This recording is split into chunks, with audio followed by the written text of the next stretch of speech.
The Seafarer poem is part of an anthology of Anglo-Saxon poetry in a book called the Exeter book, and it's kept here at Exeter Cathedral Library. Do we know exactly how old the Seafarer is?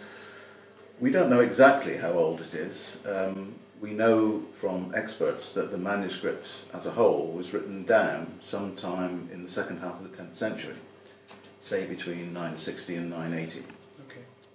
So it's just over 1,000 years old.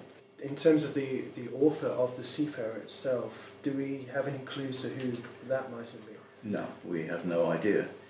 In fact, there's only one named author throughout the entire book, and the Seafarer is not associated with him, so we don't know, which is not unusual. Would it have been a performance piece? Well, certainly parts of the book seem to stem from the oral tradition, as you say, so that they would have been chanted, declaimed to an audience.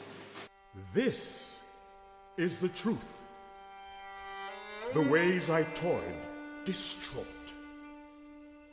for days on end. The scribe would have been a monk at this stage, a professional writer, if you like.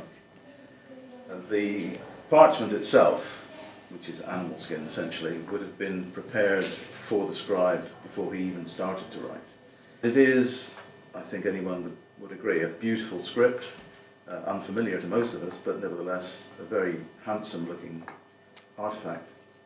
Well, it's really something that's exquisitely beautiful. I mean, as I said to you earlier off camera, you know, I'm sort of used to looking at musical manuscripts which are maybe 200 or perhaps 300 years old, but to view something which is in excess of 1,000 years old is really quite overwhelming.